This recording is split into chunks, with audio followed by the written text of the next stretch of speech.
OLE, the utopian world of online education. Hello students, welcome to OLE. Tenses की series में आज हम discuss करेंगे प्रेजेंट टेंस की सेकंड कैटेगरी, थर्ड कैटेगरी और फोर्थ कैटेगरी। फर्स्ट कैटेगरी हम लोग बता चुके हैं, that is present simple. Moving on to the second category, that is present continuous.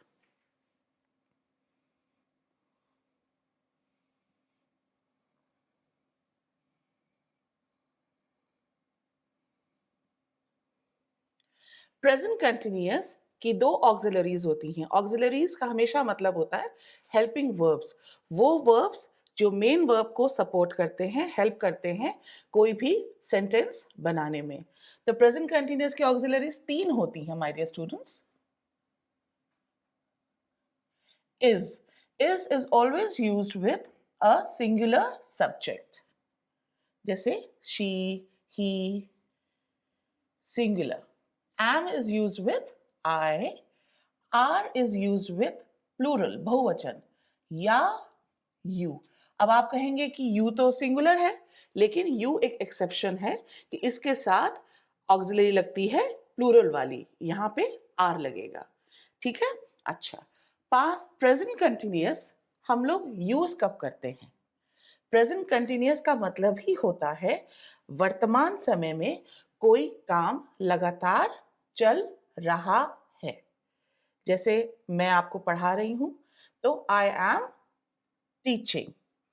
आप इस वक्त पढ़ रहे हैं, यू आर स्टडिंग या you are learning English grammar.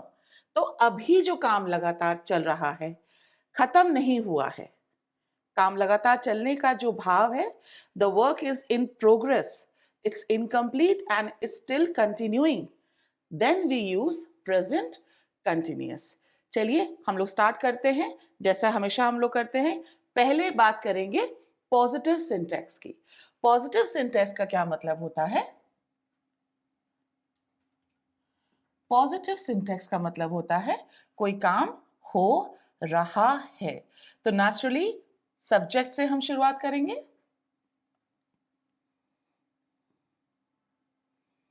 Subject plus auxiliary is, am, are plus main verb plus object जो कि optional होता है। अब एग्जाम्पल के तौर पे हम ले सकते हैं My mother is cooking dinner. मेरी माँ डिनर, डिनर मतलब रात का खाना। My mother is cooking dinner. ठीक है, अगर यहां पे होता you तो हो जाता you are cooking dinner। अगर हो जाता they तो हो जाता they are cooking dinner। I am cooking dinner अगर सब्जेक्ट I होता तो ये डिफरेंट यूजेस ऑफ ऑक्सिलरीज करके मैंने आपको बता दिया। Now let's move down to the negative part.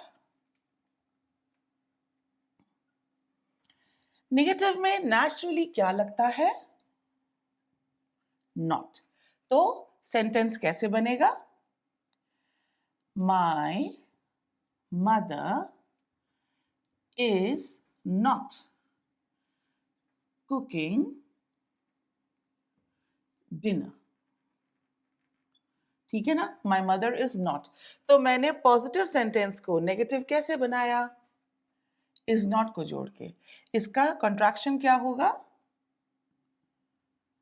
isn't। My mother isn't cooking dinner, right? Now let's move on to the fourth subcategory, that is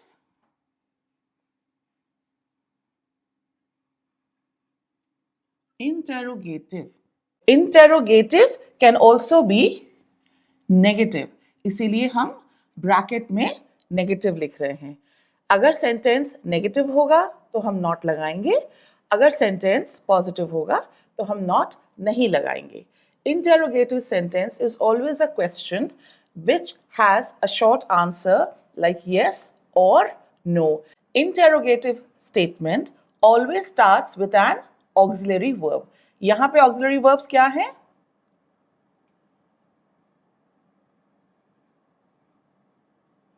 is and are. तो ऐसे ही हम sentence की शुरुआत करेंगे. is क्यों लगाया? क्योंकि हम मदर की बात कर रहे हैं.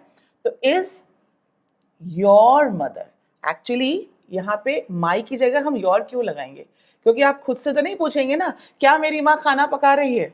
वो तो आप ख्यालों में पूछते हो. लेकिन अगर आपसे कोई पूछेगा आपकी माँ के बारे में कि वो खाना पका रही हैं, तो वो यही कहेगा आपसे, is your mother cooking dinner? Question mark. मतलब क्या आपकी माँ रात का खाना पका रही हैं? अगर आपकी माँ पका रही होंगी तो आप कहेंगे यस, और अगर नहीं पका रही होंगी तो आप कहेंगे no. Understood? Moving on to the last part, which is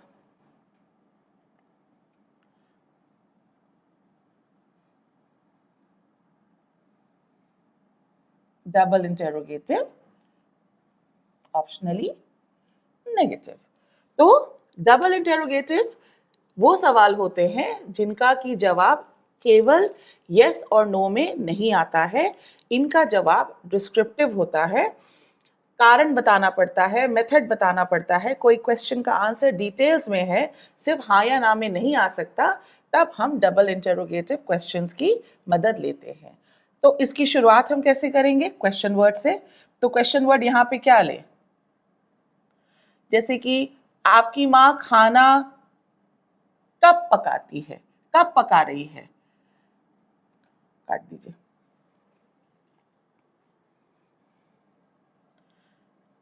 तो क्वेश्चन वर्ड की शुरुआत हम ऐसे कर सकते हैं कि आपकी माँ रात का खाना कहाँ पकाती है? ठीक है. तो कहाँ के लिए हम क्या यूज करेंगे? Where. Where is your mother cooking dinner? Where is your mother cooking dinner? मतलब पूछने वाला व्यक्ति ये जानना चाह रहा है कि आपकी माँ खाना कहाँ पका रही हैं. आप कह सकते हैं my mother is cooking dinner in the kitchen. If she is cooking dinner in a microwave which is kept in a living room, you can say my mother is cooking dinner in the living room in a microwave. ये depend करता है क्योंकि आजकल हमारे पास इतने modern gadgets हैं कि हमारी कुकिंग किचन तक ही रेस्ट्रिक्टेड नहीं रह गई है. Anyways, coming back to the topic, where is your mother cooking dinner? My mother is cooking dinner in the kitchen. Answer details में था, descriptive था. Clear students?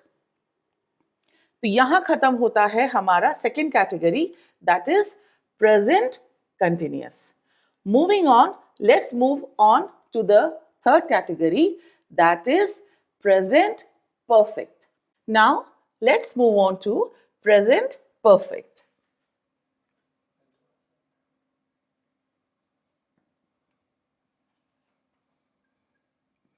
प्रेजेंट परफेक्ट वर्तमान में अगर कोई काम पूरी तरह से कंप्लीट हो चुका है, खत्म हो चुका है, परफेक्टली कंप्लीट हो चुका है, तब हम कहते हैं प्रेजेंट परफेक्ट.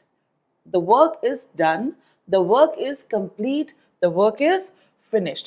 कुछ अधूरापन नहीं है, काम लगातार चल नहीं रहा है, कोई भी प्रॉब्लम उस काम में नहीं है, it is over, it's done. इसकी ऑक्सिलरीज हेल्पिंग वर्ब्स क्या हैं? Has, have.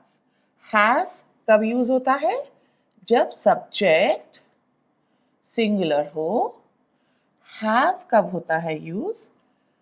I के साथ, you के साथ, और सब्जेक्ट अगर प्लूरल हो. स्टूडेंट्स, बच्चे बार बार कंफ्यूज होते हैं कि मैम I और you तो सिंगुलर हैं, लेकिन क्यों इनको हम लोग प्लूरल की तरह ट्रीट करते हैं? That's the way the grammar of English runs. have के साथ I और you भी अकोमोडेट होते हैं along with plural subjects. Okay? Present perfect auxiliaries has or have. Has is used with singular, have is used with plural I and you. Let's start with the positive syntax.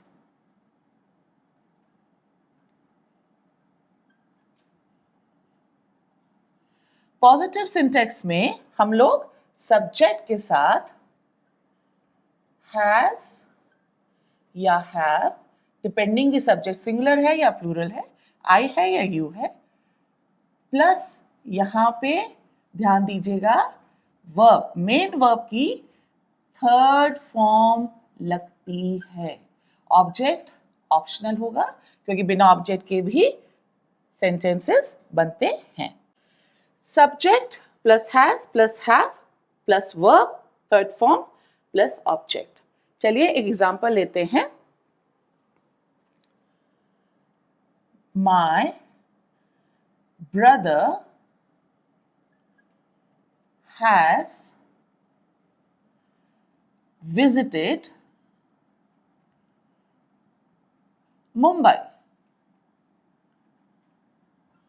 मेरा भाई मुंबई जा चुका है. Visit का ही third form होता है visited. My brother यहाँ पे क्या है? सब्जेक्ट. चूंकि सब्जेक्ट सिंगुलर है तो हमने हैज लगाया हेल्पिंग वर्ब के तौर पे. Third form of visit visited और ऑब्जेक्ट यहाँ पे क्या है? Mumbai. My brother has visited Mumbai. Understood students? अब हम इसी को बनाते हैं नेगेटिव. नेगेटिव का मतलब नॉट लगा देते हैं. माई ब्रदर हैज, चूंकि हैज चल रहा है ब्रदर के साथ तो हैज नॉट विजिटेड मुंबई. ठीक है स्टूडेंट्स? तो हैज नॉट को अगर हमें कॉन्ट्रैक्शन में बोलना हो तो हम कैसे बोलेंगे?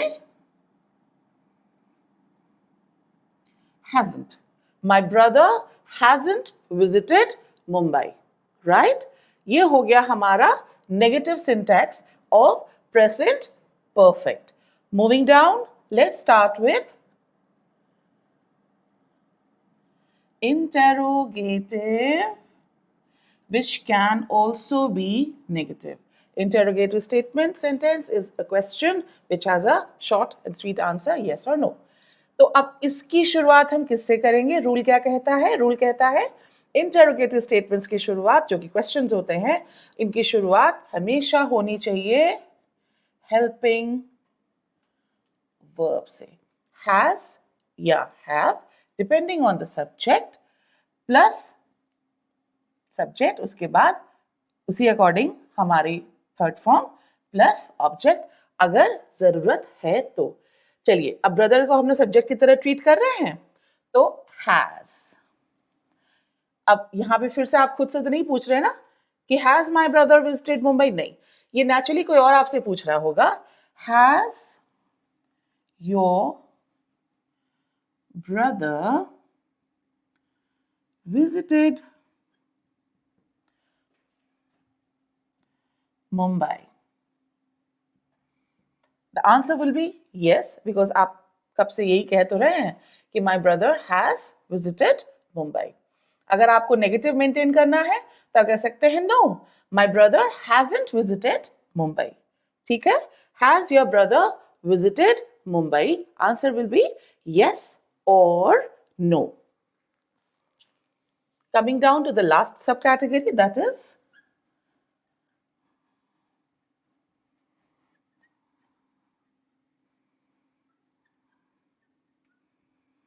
double interrogative, optionally negative. Right? Double interrogative हमेशा क्वेश्चन वर्ड से स्टार्ट होते हैं.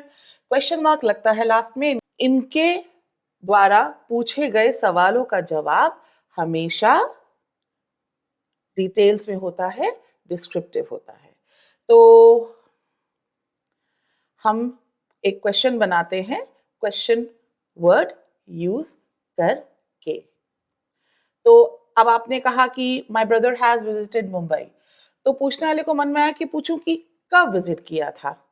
ठीक है? तो उसने पूछा when has your brother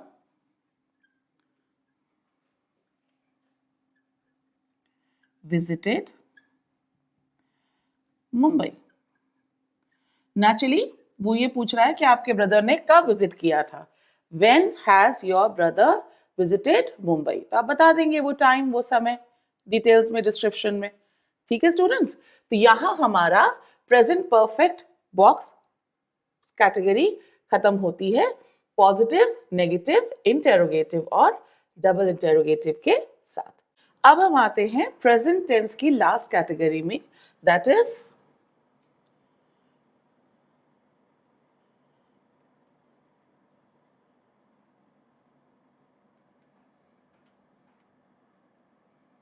present perfect continuous.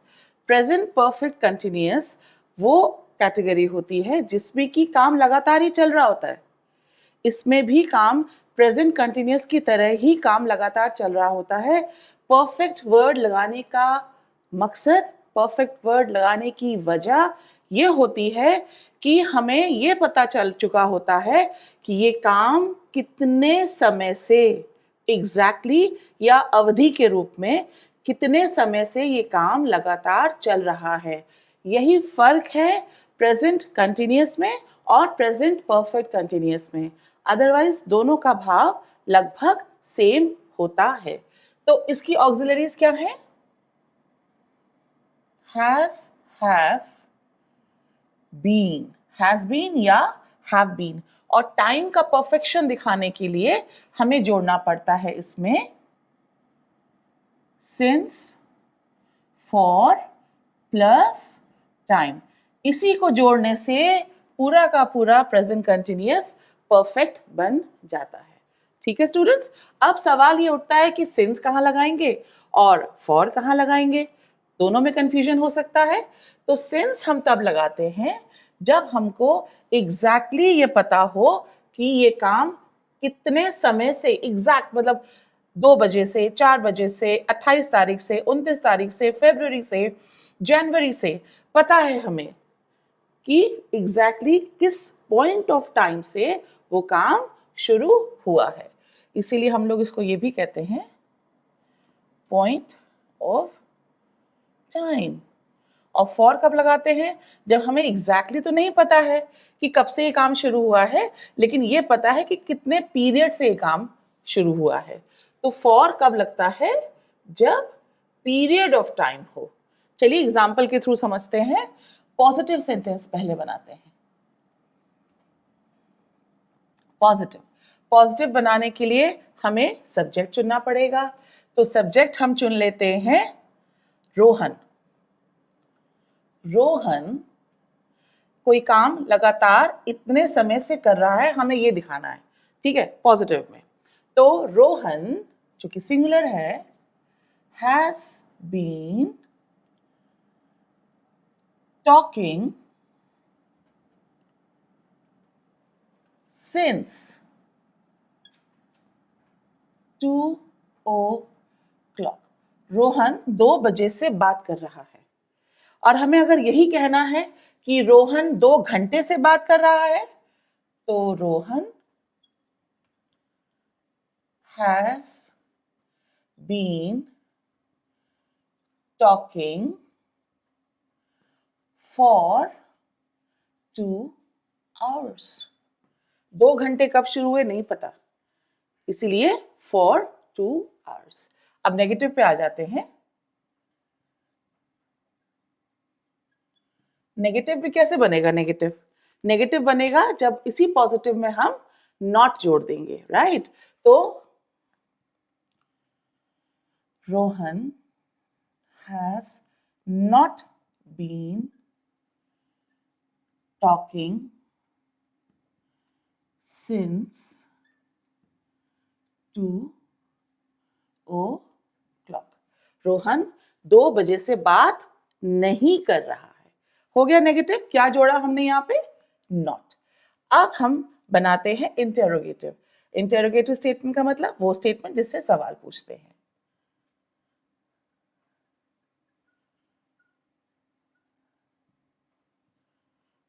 अब इंटेरोगेटिव की शुरुआत किससे होती है माय डियर स्टूडेंट्स? इंटेरोगेटिव की शुरुआत हमेशा helping verb of that particular part से होती है। तो यहाँ की हेल्पिंग वर्ब क्या है?